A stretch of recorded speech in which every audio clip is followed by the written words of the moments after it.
గుజరాత్లో వర్ష బీభత్సం కొనసాగుతుంది. కుంభవృష్టి వానలతో రాష్ట్ర వ్యాప్తంగా 32 మంది మృతి చెందగా పలువురు గల్లంతయ్యారు. మునుపెన్నడూ లేనంతగా రాష్ట్రాన్ని వరదలు అతలాకుతలం చేస్తున్నాయి.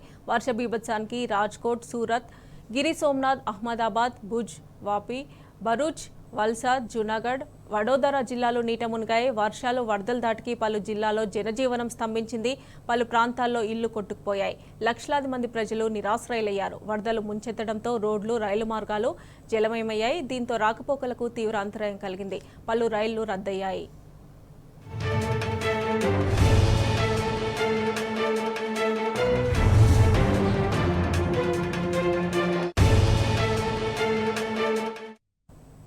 భారీ నుంచి అతి భారీ వర్షాలకు గుజరాత్లోని 137 జలాశయాలు, సరస్సులు, 24 నదులు ప్రమాదకర స్థాయిని మించి ప్రవహిస్తున్నాయి. లోతట్టు ప్రాంతాల్లో ఎన్డీఆర్ఎఫ్, ఎస్డీఆర్ఎఫ్ బృందాలు సహాయక చర్యలు చేపడుతున్నాయి.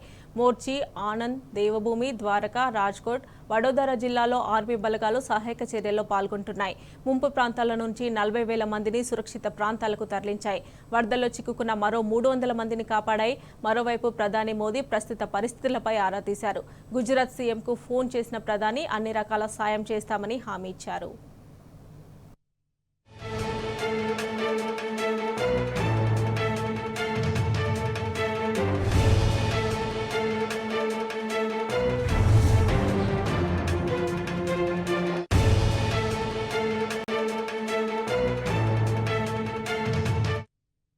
ఇదిలా ఉంటే మరో 3 రోజుల పాటు పరిస్థితి ఇలాగే ఉంటుందని తెలిపింది వాతావరణ శాఖ.